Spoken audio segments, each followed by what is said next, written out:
Jangan lupa untuk berlangganan channel ini agar tidak ketinggalan konten-konten terbaru tentang Islam yang kami hadirkan secara rutin.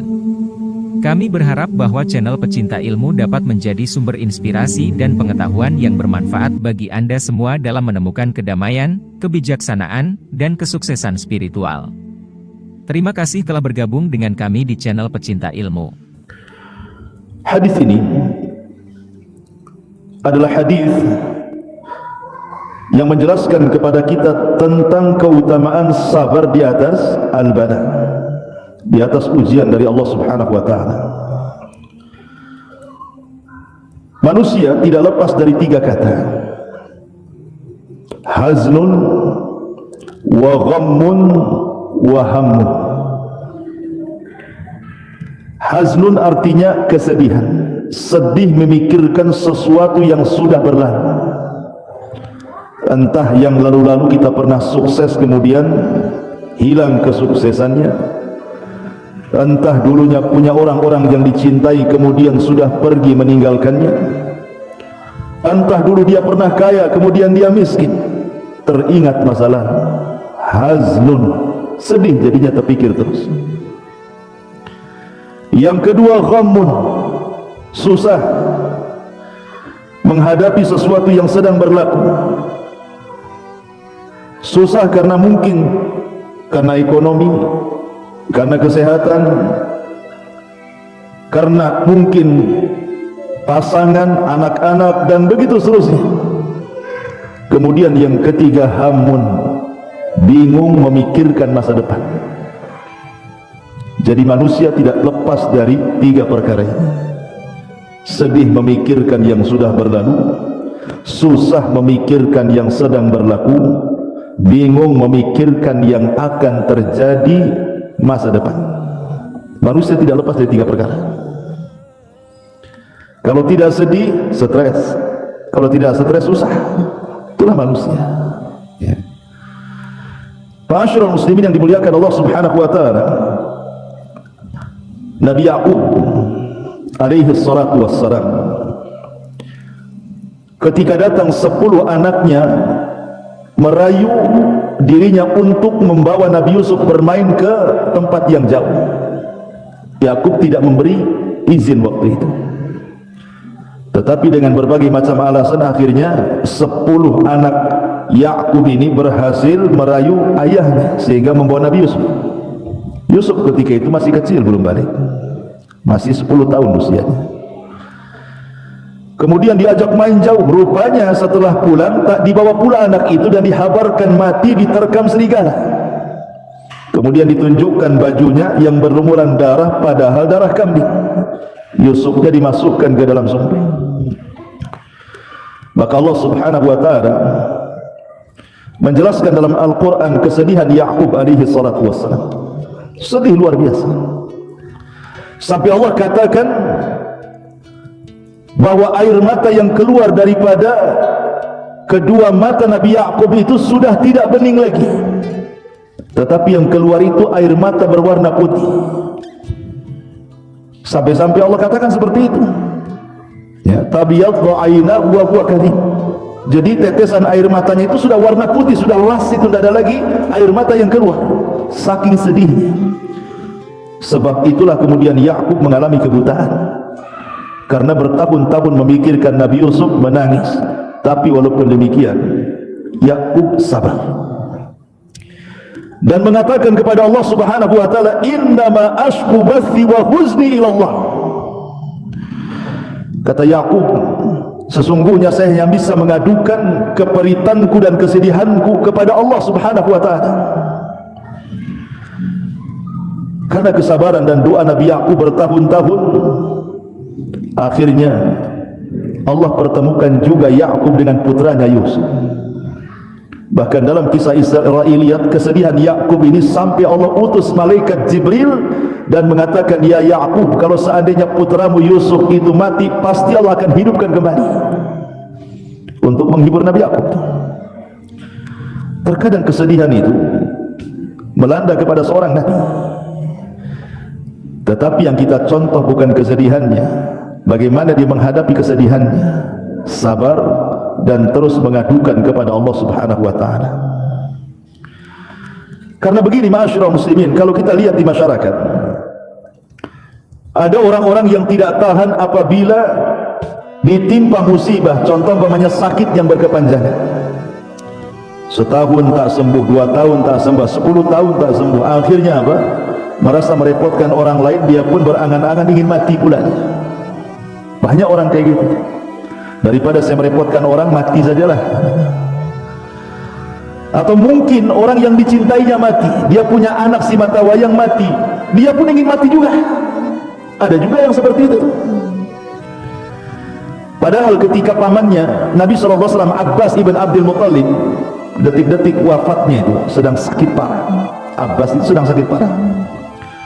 Nabi berusaha untuk menghibur di sampingnya. Kemudian Abbas karena tidak tahan, dia mengucapkan sesuatu dan Rasul mendengarnya.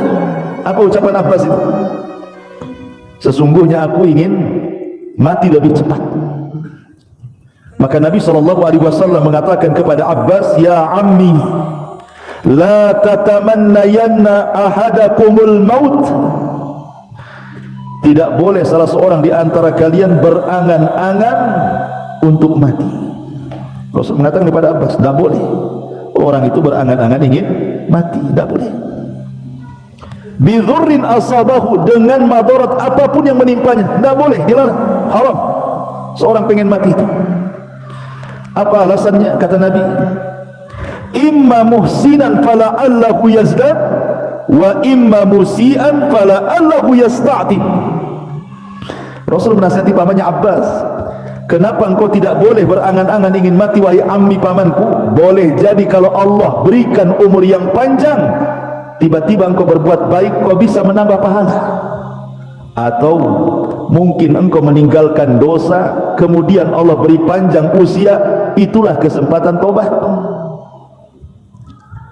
Inilah kenapa kita dilarang, tidak boleh menginginkan kematian. Karena 2 perkara. Yang pertama, boleh jadi kalau seandainya kita tidak jadi mati, kita bisa menambah amal soleh sehingga menambah pahala, sehingga lebih banyak lagi bekal yang akan kita bawa kepada Allah. Atau boleh jadi mungkin kita banyak dosa sebelum kita meninggal, kemudian Allah tidak jadikan kita meninggal, adalah kesempatan untuk tobat. Makanya Rasulullah mengatakan, jangan berangan-angan salah seorang di antara kalian pengen mati. Tapi Nabi SAW mengatakan, wa in kana walabun, kalau memang harus, karena sudah tidak tahan penyakitnya, sudah bertahun-tahun sudah merepotkan keluarganya. Karena sering saya katakan, ikhwan, orang sakit itu terkadang tambah sakit bukan karena penyakit. Karena apa? Karena sudah tidak ada lagi yang mengunjunginya. Contoh nih, saya sakit. Berapa kali antum mengunjungi saya sakit? Waktu kemarin saya sakit, berapa kali antum mengunjungi anak sakit? Berapalah antum kuatnya mengunjungi itu, walaupun ustaznya yang sakit itu. Nggak mungkin pula tiap hari antum datang ke rumah. Paling sekali bawa pisang, bawa ini, bawa itu, rame-rame rombongan, habis itu les hilang. Entah berapa bulan lagi mungkin datang. Ya, oke lah, itu orang lain, keluarga, saudara. Sampai kapan? Lama-lama bosan juga kan. Paling tinggi akhirnya yang menemani orang sakit itu, kalau dia punya pasangan, paling istrinya, atau mungkin anaknya. Ya kalau anaknya berbakti, kalau anaknya durhaka. Sebenarnya orang sakit itu lebih sakit di masalah ininya, bukan penyakitnya sebenarnya. Ya penyakitnya sudah sakit, lebih sakit ketika tidak ada lagi yang memperhatikan dia. Kuadrat sakitnya, makanya akhirnya menginginkan kematian. Maka dari sini ikhwan, kata Nabi, wa in kana walabu, kalaupun dia harus menginginkan kematian, kata Nabi SAW, bolehlah kalian berdoa, Allahumma ahyini ma kanatil hayatu khairan li, wa tawaffani ma kanatil wafatu khairan li. Kata Nabi SAW, ya Allah, hidupkan aku, sembuhkan aku kalau memang kesembuhanku, kehidupanku lebih baik bagiku. Tetapi wafatkan aku kalau memang wafatnya diriku dan kematianku ini lebih baik dibandingkan aku hidup. Itu kalau harus berangan-angan kematian, seperti inilah doanya. Kalau ada orang yang mengatakan, kan Nabi Yusuf mengatakan dalam Al-Quran bahwa dia juga berangan-angan dengan kematian, di mana Nabi Yusuf mengatakan apa? Tawaffani musliman wa alhiqni bis-shalihin. Wafatkan aku, kata Nabi Yusuf. Lihat, Nabi Yusuf saja berangan-angan ingin mati. Kita katakan jangan sampai sini bacanya, teruskan. Tawaffani musliman walhiqni bis-shalihin. Kata Nabi Yusuf, ya Allah, kalaupun aku harus mati, matikan aku dalam posisi muslim dan gabungkan aku bersama orang-orang soleh. Artinya bahwa Nabi Yusuf bukan berangan-angan ingin mati, tapi kalau harus mati gitu maksudnya, maka matikan aku dalam posisi muslim dan libatkan aku dengan orang-orang soleh. Persis seperti firman Allah Subhanahu wa taala, ya ayyuhalladzina amanu taqullaha haqqa tuqati wa la tamutunna illa wa antum muslimun. Wahai orang-orang yang beriman, bertakwalah kepada Allah dengan sebenar-benar takwa dan janganlah kalian mati kecuali dalam posisi kalian muslim. Karena kalau meninggal dalam posisi muslim, ada kesempatan masuk surga walaupun Allah takdirkan masuk neraka. Tapi kalau mati kafir, tidak ada kesempatan lagi masuk surga. Makanya kita meminta kepada Allah agar jangan sampai mati kecuali muslim, menyembah Allah. Sebagaimana Nabi Ya'qub alaihi salatu wassalam, Allah katakan, am kuntum syuhada idh hadara Ya'qub al-mautu idh qala li banihi ma ta'buduna min ba'di qalu na'budu ilahaka wa ilaha abaika Ibrahim wa Ismail wa Ishaq ilaha wahida wa nahnu lahu muslimun. Ya. Ketika Yakub sedang sakaratul maut, dipanggillah anak-anaknya. Kemudian Yakub berwasiat, wahai anakku, apa yang kalian akan sembah sepeninggalku? Maka anak-anaknya mengatakan, wahai ayahku, kami akan sembah Tuhanmu dan Tuhan bapamu Ibrahim, Ismail, Ishak. Itulah Tuhan yang esa. Wa nahnu lahu muslimun, dan kami senantiasa lahu kepada Allah muslimun, berserah diri. Kami muslim. Ma'asyiral muslimin yang dimuliakan Allah Azza wa Jalla, intinya bahwa di sini Allah Subhanahu wa taala ingin mengatakan bahwa begitulah sifat seorang muslim kalau ditimpa musibah. Jangan pernah berangan-angan dengan sebuah kematian. Kalaupun harus berangan-angan, bercita-citalah mati dalam posisi Islam. Ini bala yang pertama, bala kepada diri sendiri. Jadi kalau Allah takdirkan, Allah berikan bala kepada diri sendiri, jangan sampai berangan-angan kematian. Tidak boleh. Ya. Ma'asyiral muslimin yang dimuliakan Allah Azza wa Jalla, dahulu di zaman Rasul ada wanita namanya Ummu Sa'ib. Ada wanita namanya Ummu Sa'ib. Ummu Sa'ib ini kena penyakit humma. Humma itu demam, panas, kepalanya sakit. Ya, dan kita sering mengalami kan, kepalanya kok sakit kan, atau demam gitu kan. Jadi dia sampai mengadu-ngadu, aduh bahasa kita. Ya. Jadi Nabi SAW ketika lewat kepada Ummu Sa'ib bertanya, malaka ya Ummu Sa'ib, ada apa dengan kau Ummu Sa'ib? Kenapa kau mengerung seperti ini? Maka Ummu Sa'ib mengatakan, qalat humma la barakatallah, katanya. Penyakit humma, demam, wahai Rasul, semoga Allah tidak berkahi penyakit itu. Apa kata Rasul? Ya Ummu Sa'ib, la tasubbil humma, jangan celak penyakit demam. Nabi melarang, tidak boleh mencela penyakit di sini. Enggak boleh, kalau antum lagi sakit kepala jangan dicela. Demam tak boleh, kata Rasulullah, tasubbil humma, jangan cela penyakit kepala. Demam, meriang jangan. Kenapa? Fa innaha tudhibu khataya ibni Adam kama yudhibul kiru khabathal hadid. Karena penyakit demam, meriang, sakit kepala itu bisa menghilangkan kesalahan-kesalahan anak Adam seperti api bisa menghilangkan karat besi.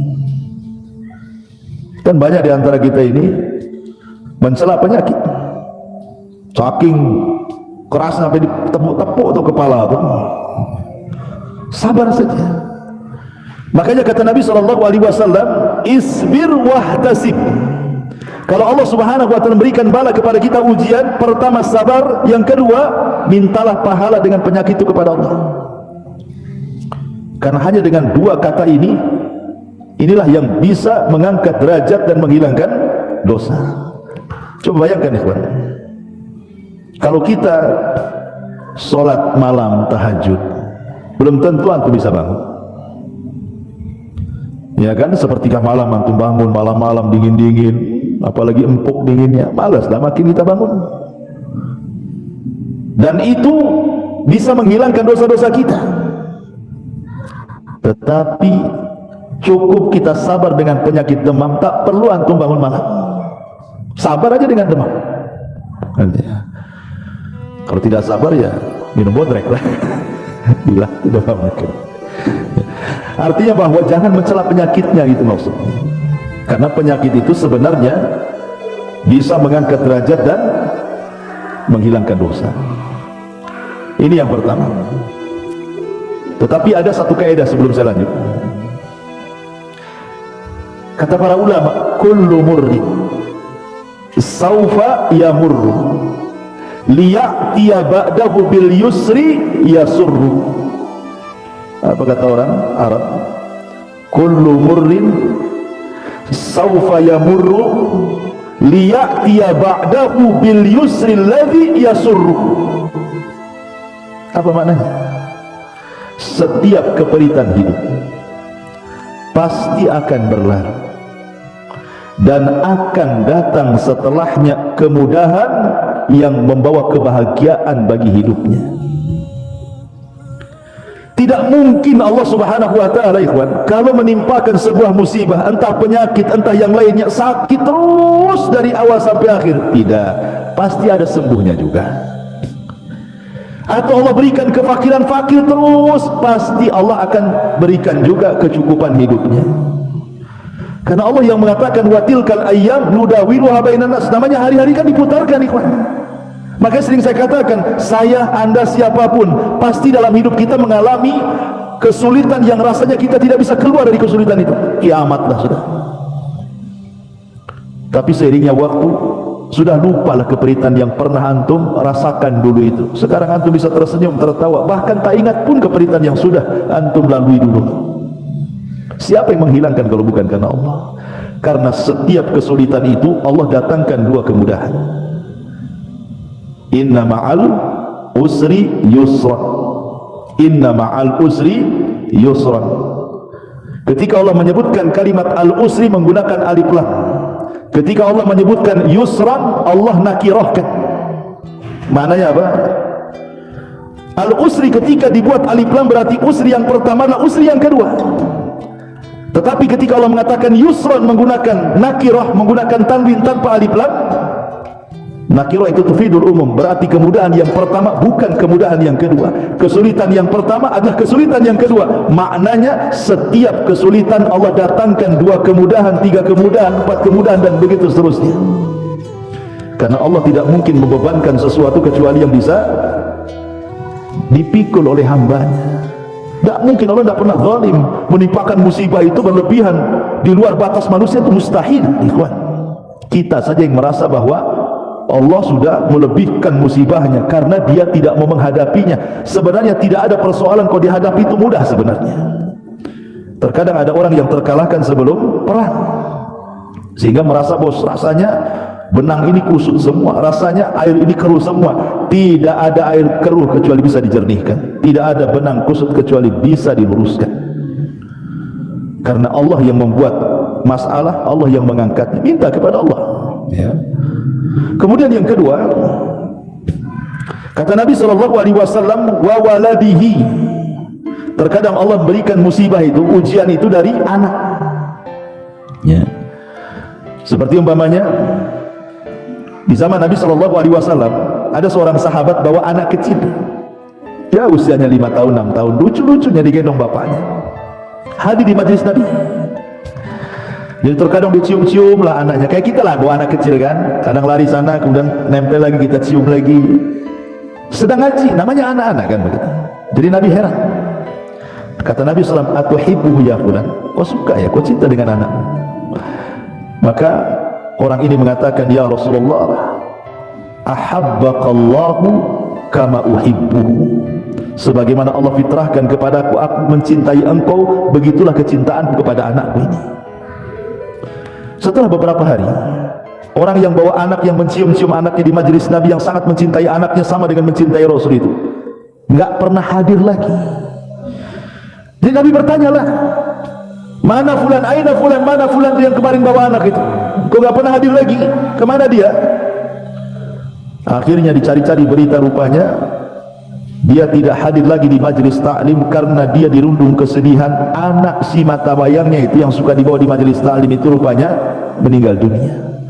Sedihlah dia, nggak tahan dengan kesedihannya sehingga tidak sanggup melangkahkan kaki ke majelis Nabi. Akhirnya kemudian Nabi SAW datang ke rumahnya, berusaha menghibur, takziah. Kemudian kata Nabi SAW, ya fulan, bagaimana kalau Allah berikan dua pilihan kepadamu? Allah hidupkan anakmu wa tumatти' bihi, dan engkau bersenang-senang dengan anakmu di dunia. Atau kata Nabi SAW, atau anta'tiya baban min abwabil jannah illa wajadtahu yantadiruka, atau yang kedua, engkau dapati anakmu yang sudah meninggal, tiba-tiba dia berdiri di pintu sorga dan dia sedang menunggumu. Milih mana? Milih Allah hidupkan kembali anakmu, engkau bersenang-senang sebatas di dunia dan di akhirat kau tidak dapat apa-apa, ataukah anakmu kau ikhlaskan dia meninggal, kau sabar, mintalah pahala, tapi nanti dia akan berdiri di pintu sorga, akan menunggu dirimu dan akan menarik kamu ke dalam sorga. Milih mana? Kata Rasul. Akhirnya anak muda ini mengatakan, ya tentu memilih anakku berada di pintu sorga. Hilang kesedihannya. Makanya suatu ketika Allah Subhanahu wa ta'ala dalam hadis qudsi bertanya kepada para malaikat pencabut nyawa. Allah Subhanahu wa ta'ala mengatakan kepada para malaikat itu, aqabadtum walada abdi, hei malaikat-malaikatku, apakah engkau sudah mencabut nyawa anak dari hambaku? Kata malaikat pencabut nyawa, na'am ya Rasul, tentu wahai, na'am ya Rabb, tentu ya Rabb. Maka Allah mengatakan, aqabadtum thamrata fuadi, apakah yang kau cabut itu anak si mata wayang dia yang dia sangat mencintainya? Maka malaikat ini mengatakan, na'am ya Rabb, iya wahai Rabb. Kemudian Allah mengatakan, famadza qala abdi, setelah anaknya meninggal, hambaku mengatakan apa? Maka malaikat ini mengatakan, hambamu mengatakan hamidaka wastarja, dia pun mengatakan alhamdulillah, inna lillahi wa inna ilaihi raji'un. Maka Allah mengatakan, kalau begitu idzan ubnu li abdi baitan fil jannah wa sammuhu baital hamd, kalau gitu bangunkan untuk hambaku ini satu istana di sorga, kasih nama istananya Baitul Hamdi, rumah hamd, pujian, karena dia bisa mengucapkan alhamdulillah saat kematian anaknya. Ucapan alhamdulillah bukan karena mensyukuri kematian, bukan itu maksudnya. Antum disangka orang gila nanti, ya kan? Antum orang tua meninggal, alhamdulillah, kira-kira kata orang sebelah-sebelah ini itu mincar warisan itu. Gitu ya? Ya. Bukan pemahaman yang mengucapkan alhamdulillah itu maksudnya. Kita masih bersyukur ada nikmat yang tersisa, bukan dipikirkan musibah yang berlalu. Persis seperti perkataan siapa? Urwah ibn Zubair. Saat diamputasi kakinya, Urwah bin Zubair itu mungkin kena penyakit diabetes lah, mungkin kalau zaman sekarang kan harus diamputasi kakinya. Kata sang tabib mengatakan, ya Urwah, pasti kau akan mengalami kesakitan, sebaiknya kau minum khamr. Di zaman itu tidak ada biusnya minum khamr untuk mengurangi sakit, biar mabuk, biar pusing, baru potong. Kata Urwah kepada tabib dokternya, enggak, sehingga akan minum khamr. Coba bayangkan kalau aku minum khamr, kemudian kau potong kakiku, tiba-tiba aku mati, itu sama dengan aku mati di atas khamr, katanya. Kata dokter, nggak ada cara lain seperti itu masalahnya. Kata Urwah, gini saja, berikan kesempatan aku berwudu, Kemudian aku sholat 2 rakaat. Saat aku sholat itulah potong kakiku, katanya. Nanti sakit, tidak apa-apa. Seandainya aku mati saat kau potong kakiku saat sholat, berarti aku mati di saat aku sholat. Daripada aku mati di saat aku mabuk, milih mana? Akhirnya sholat dia. Pas sholat dipotong kakinya betul. Namanya dipotong kaki, ya sakit lah. Nggak ada obat bius lagi. Ya. Akhirnya dia mengalami sakit pingsan. Karena sakit yang luar biasa, pingsan. Urwah bin Zubair ini. Kemudian sang dokter pun berusaha kemudian menyadarkan Urwah bin Zubair. Subhanallah, Allah masih selamatkan dia. Siuman. Saat siuman itu datang pula kabar yang kedua, anaknya meninggal. Barusan dipotong kakinya, setelah itu anaknya pula meninggal. Makanya sering saya katakan, ikhwan, terkadang Allah memberikan musibah itu ada yang sifatnya beruntun tuh. Satu belum selesai datang yang lain, satu belum selesai datang pula yang lain lagi. Makanya penting kesabaran. Tapi Urwah mengatakan, alhamdulillah summa alhamdulillah. Aku mengucapkan alhamdulillah karena telah terpotong kakiku, dan aku mengucap alhamdulillah karena kematian anakku, katanya. Tabib heran, kenapa dia mengatakan alhamdulillah? Kemudian dikatakan, kenapa kau mengucap alhamdulillah wahai Urwah? Kata Urwah, kau tidak lihat badanku, katanya. Aku punya tangan 2, punya kaki 2. Kalau baru dipotong 1 masih ada 3, katanya. Alhamdulillah masih ada 3, katanya. Anakku berapa? 6. Kalau tinggal 1 masih ada 5. Alhamdulillah masih ada 5. Jadi dia bersyukur bukan karena kematian, tetapi karena nikmat yang tersisa, gitu maksudnya. Dia masih mengucapkan alhamdulillah. Adapun kemudian kepada musibah yang sedang melanda dia, dia mengatakan inna lillahi wa inna ilaihi raji'un. Jadi inna lillahi untuk musibahnya, alhamdulillah untuk nikmat yang tersisanya. Dan itulah tingkatan redha paling tinggi. Kalau antum bisa mengucapkan alhamdulillah, inna lillahi wa inna ilaihi raji'un, ini redha paling tinggi.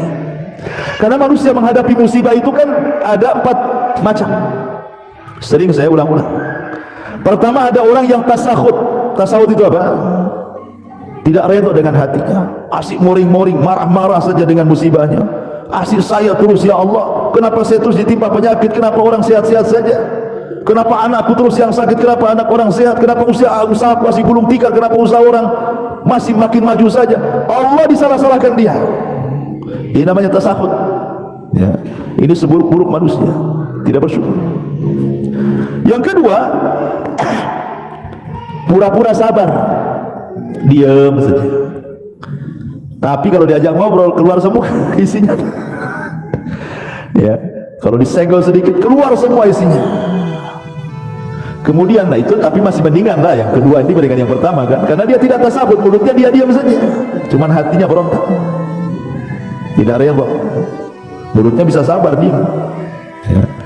Kemudian yang ketiga, betul-betul sabar dan redha, hatinya ikhlas, lisannya pun tidak menyalahkan siapapun.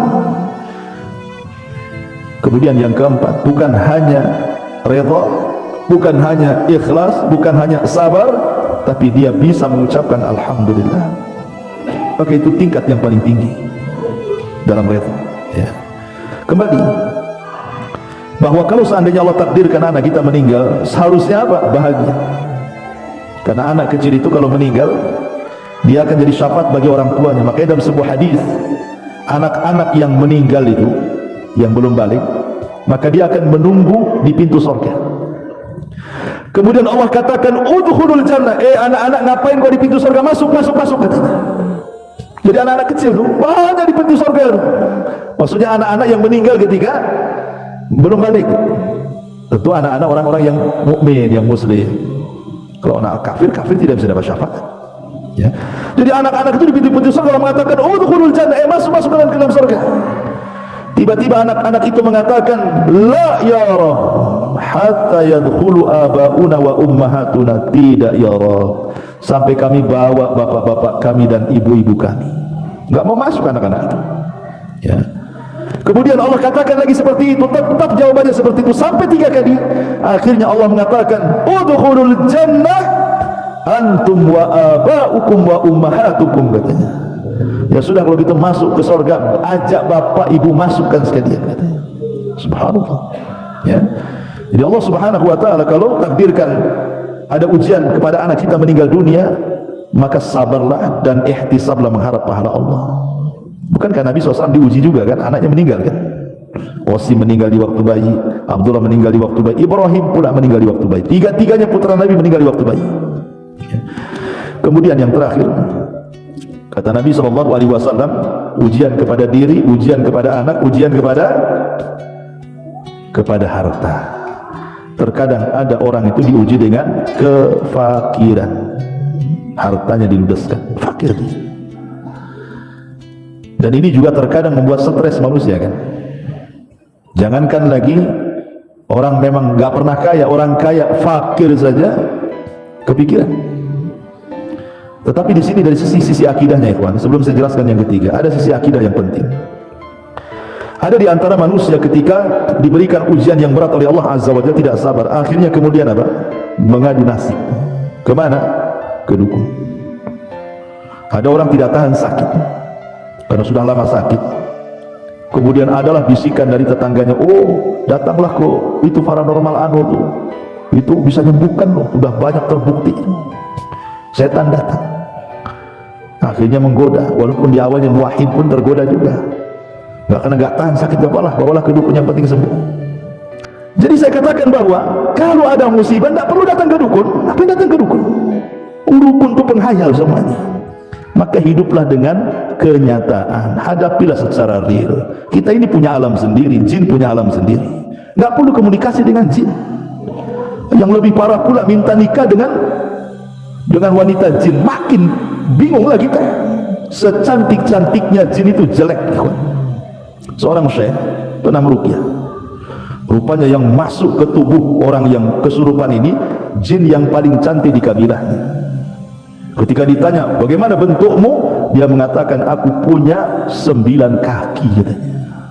Itu jin yang paling cantik itu, kakinya 9. Kira-kira nih, antum dijodohkan dengan model paling cantik, bukan jin, manusia, tapi kakinya 3, disebut cap kaki 3. Kira-kira mau nggak tuh? Ini nih betul-betul model cantik, tapi kaki 3. Saya kira mikiran, walaupun cantik, apalagi jin. Kalau kakinya sudah 9 bukan manusia, gurita itu namanya. Itu sudah jadi sotong itu. Jadi masyarakat muslimin yang dimuliakan, nggak akan ketemu alam manusia dengan jin itu. Jadi nggak perlu lintas alam tuh. Makanya ngapain coba orang datang ke dukun mau lintas alam gaib, dipercepat jadi manajer, jadi ini, jadi itu, cepat kaya.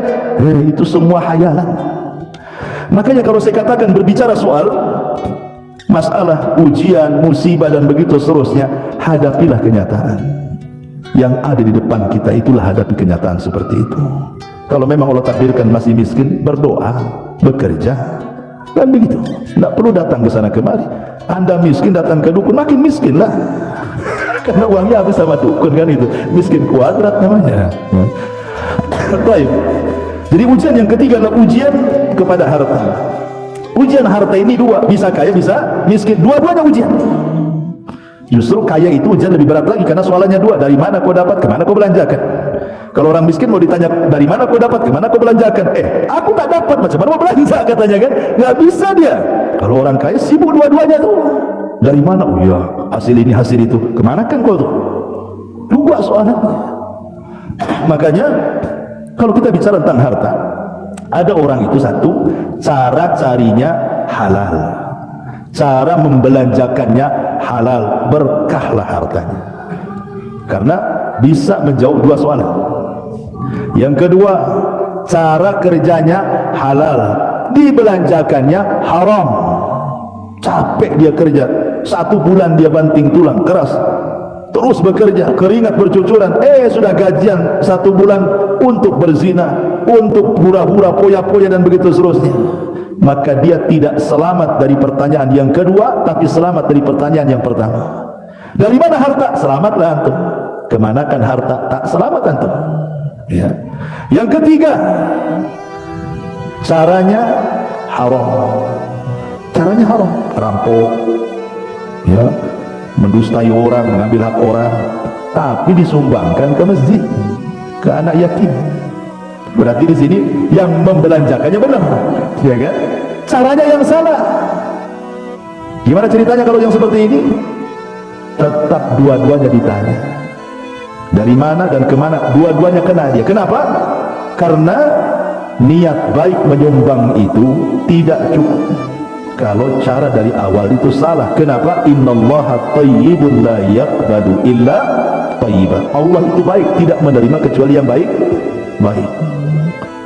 Tapi yang paling parah yang keempat, caranya sudah salah, dibelanjakan pula untuk yang salah. Dapat uang dari togel untuk masang togel. Togel ke togel namanya, ya kan? Itu kuadrat, ya kan? Atau dapat uang dari judi untuk berzina, untuk minum khamar, untuk ini. Udah, nggak berkah tuh hidup. Ya. Intinya ikhwatu fillah muliakan Allah Azza wa Jalla. Sebelum saya tutup, sudah malam juga. Ada firman Allah Azza wa Jalla surah Zukhruf ayat 32. Allah mengatakan, "Ahum yaqsimuna rahmat rabbik. Nahnu qasamna bainahum ma'isyatahum fil hayatid dunya wa rafa'na ba'dahum fawqa ba'din darajat liyattakhidha ba'duhum ba'dan sukhriyan wa rahmatu rabbika khairun mimma yajma'un." Apakah mereka yang membagi-bagi rahmat Tuhan? Kamilah yang menentukan penghidupan mereka dalam kehidupan dunia, dan kami telah meninggikan sebagian mereka atas sebagian yang lain. Maksudnya ada kaya dan miskin. Untuk apa? Supaya sebagian mereka memanfaatkan sebagian yang lainnya. Kalau semua kaya, siapa yang mau bekerja? Orang kaya tak mau bekerja. Kalau semua miskin, tak ada yang mau bekerja juga. Mau gajinya pakai apa? Ketika ada orang kaya, ada orang miskin, berarti saling menghajatkan. Orang miskin butuh orang kaya untuk gajinya, orang kaya butuh orang miskin, butuh tenaganya. Disitulah saling memanfaatkan. Sehingga orang kaya tidak boleh sombong dengan kekayaannya, karena Anda berhajat kepada orang fakir. Orang fakir harus tetap tawadu, tidak perlu sombong juga, karena Anda juga butuh uang dari orang kaya. Artinya bahwa kaya miskin sama saja di sini, saling berhajatkan, membutuhkan satu dengan yang lainnya. Barulah stabil kehidupan manusia itu. Karena kata Allah Subhanahu wa taala, "Lau basatallahu rizqa li ibadihi labaghaw fil ardi." Ada sebagian hamba-hamba Allah, ikhwan, kalau Allah berikan kekayaan makin kufur dia. Tapi ada sebagian hamba-hamba Allah, kalau Allah miskinkan makin kufur dia. Jadi ada orang-orang yang terus dimiskinkan oleh Allah, ada orang-orang yang terus dikayakan oleh Allah. Hikmahnya apa? Karena ada sebagian hamba Allah yang Allah cintai ini, dia kaya, kalau dibuat miskin nanti dia kufur. Ada sebagian hamba Allah yang beriman, yang mencintai Allah itu, dia miskin, sengaja Allah miskinkan. Kalau dia kaya, nanti dia kufur. Karena ada kaidah, al-bala tudzakiruka minallahi khairun minan naimi tunsika minallahi azza wa jalla. Seseorang di atas ujian tapi bisa mengingatkan kita kepada Allah jauh lebih baik dibandingkan antum bergelimang dengan kenikmatan tapi melupakan Allah Subhanahu wa taala. Catat ini. Antum diberikan ujian oleh Allah, tapi dengan ujian itu mengingatkan antum kepada Allah, itu lebih baik dibandingkan antum di atas kenikmatan tetapi melupakan Allah Subhanahu wa taala. Jangan-jangan itu istidrat saja. Allah sengaja membiarkan sampai ketika antum lalai, Allah wafatkan antum tiba-tiba dan antum belum bertobat kepada Allah Subhanahu wa taala. Su'ul khatimah. Baik, saya kira ini saja. Subhanallah bihamdika, asyhadu an la ilaha illa anta, astaghfiruka wa atubu ilaik. Allahu ta'ala alam. Assalamualaikum warahmatullahi wabarakatuh.